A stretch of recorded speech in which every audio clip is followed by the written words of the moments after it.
water, earth, fire, air.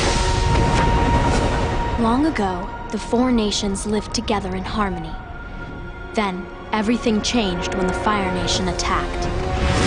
Only the Avatar, master of all four elements, could stop them. But when the world needed him most, he vanished. 100 years passed and my brother and I discovered the new Avatar, an airbender named Aang. And although his airbending skills are great, he has a lot to learn before he's ready to save anyone. But I believe Aang can save the world.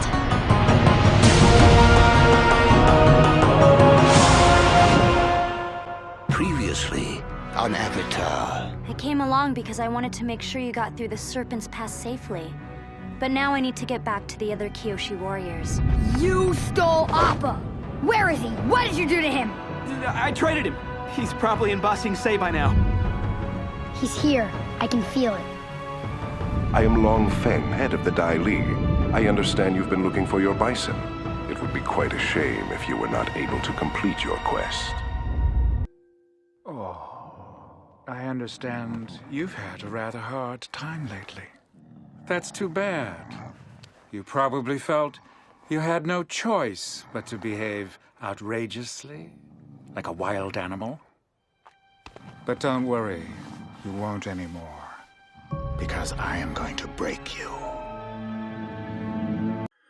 Oh, make no mistake, this episode will break you.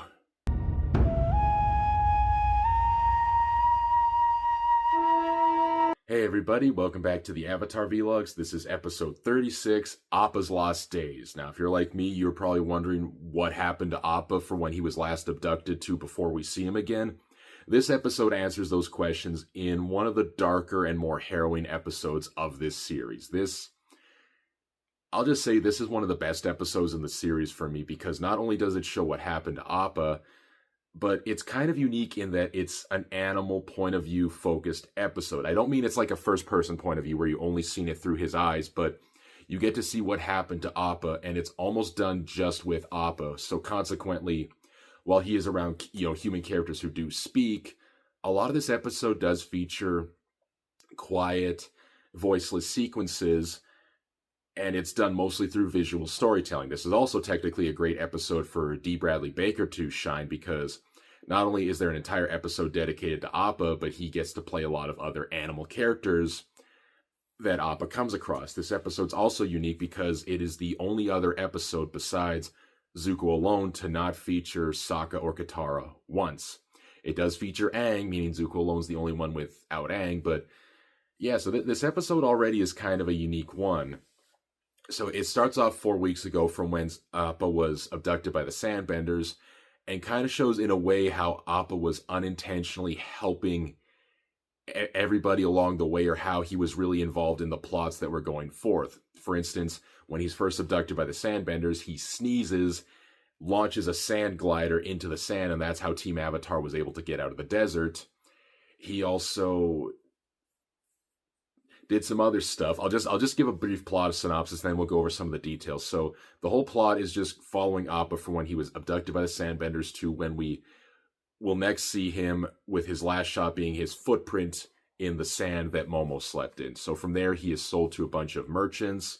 He's then sold to the circus that Ty Lee performed it, but, of course, after Ty Lee left, so, which is kind of a shame. I know it wouldn't work in the stories, but all I'm going to say is I would have liked to see Ty Lee and Appa. I think that actually would have been really cute and kind of a great way to give him some relief from the abuse he faces in this episode, but ifs and buts, so he goes from this circus, and from that point on, he is just traveling basically all across the Earth Kingdom, just trying desperately to get back to his best friend Aang.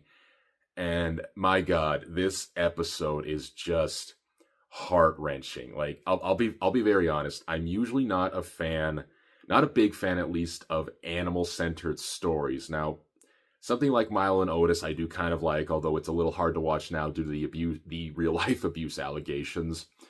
But usually when it's just focusing on an animal, I don't think a lot of movies write it correctly for me. Like, they usually have the animals talk, or they'll focus too much on trying to make them just feel off, but when it is Appa, who is a character who we already do like as an animal, like Appa, I do love, feels like a real animal.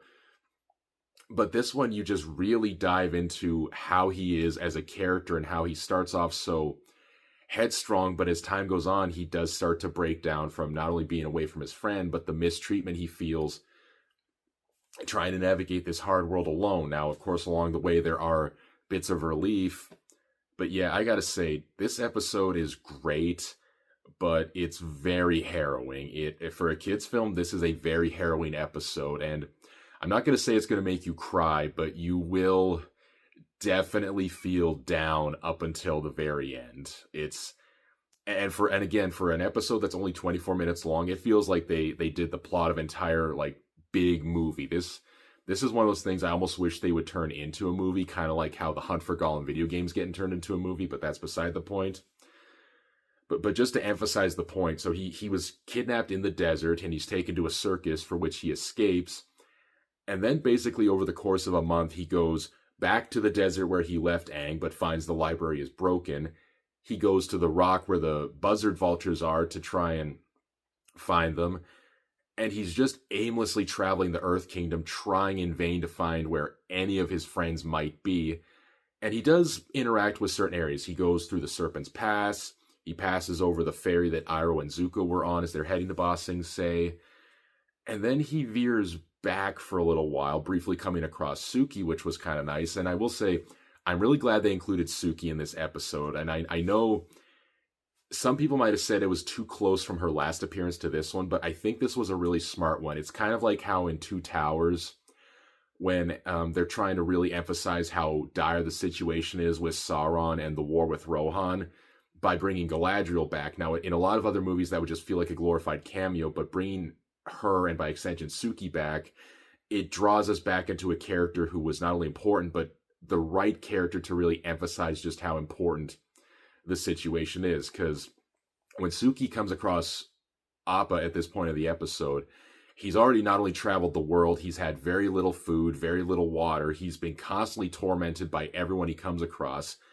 He's been beaten by other animals. He got in a massive fight with a wild boar hedgehog, which I just got to say, that might be the scariest animal in this show, because I already think wild boars are a menace to nature, and the thought of a wild boar not only being at least 4 times as big, but having porcupine quills, that is a creature, that is the stuff of nightmares. You can be scared of stuff like Cthulhu or other eldritch horrors, but for me, a wild boar half the size of our buddy Appa with I don't care what you say, that's the scariest thing in this show. That is terrifying. But when Suki comes across Appa, he's chained up, he's beaten, he's terrified of people at this point. And he does get a little relief from her, but yeah, this whole episode is just Appa going through hell and back. It starts to get better, though, when he comes across the Eastern Air Temple, the place where he was born. Now, and originally a while ago, I thought, oh, we're never going to see the Eastern Air Temple. I'm a big fat idiot. I was wrong. The Eastern Air Temple is in this episode. But I do like, too, it's not only the place where Appa was born, but I think it might be the place where Aang was born, too. Like, I know he was raised at the Southern Air Temple. Okay, maybe Aang was born at the Southern Air Temple and then was brought to the Eastern to bring his bisons. But again, I already like Sky Bison to begin with, but seeing baby Sky Bison is adorable. And it's even better the fact that a Sky Bison is already the size of a large cow. Like a calf Sky Bison is the size of a real life bison, but they're adorable.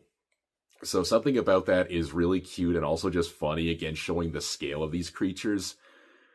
But the episode starts to kind of give you a bit of relief when Appa comes across the Eastern Air Temple, and he comes across a man named Guru Patik, who is voiced by Brian George. Now, if that name doesn't sound familiar, maybe his face will.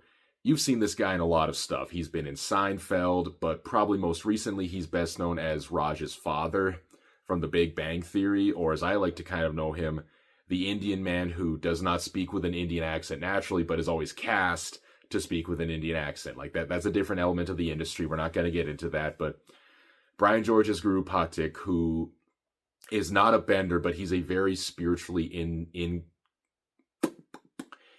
very in-line person. My God, I'm bad with words today. And not only does he kind of use his spiritual techniques to calm Appa's internal turmoil, but he also, a little Deus Ex Machina-ish, but he gives a clue to help Appa find Aang in Ba Sing Se, and he leaves a little note on his horn because Aang needs to come to the Eastern Air Temple in an attempt to master the Avatar state. So Appa flies off, he finally gets into Ba Sing Se, he hears a whistle, and he's like, Aang's here, it must be Aang, only to find out it's Long Fang luring the Bison in. He buries Bison in a bit of stone to trap him, and the episode ends there.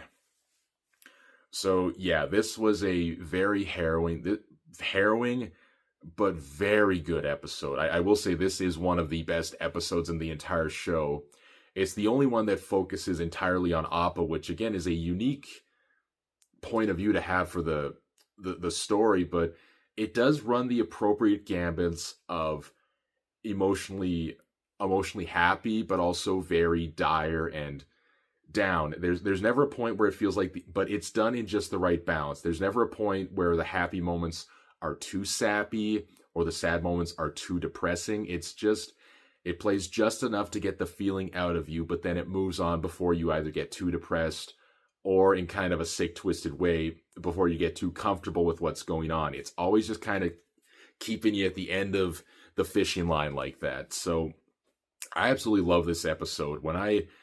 The first time I ever saw this episode through as a kid, I never knew that Appa got kidnapped at one point, but seeing what happened to him, I was kind of blown away by the thought of doing an episode showing what happened to him, because usually shows would not bother. They would just have him come back and you'd be left with, oh my God, you'd be left with questions, but you don't actually find out what happened. So to find out what happened, I think was kind of a big deal for me, and certainly at the time.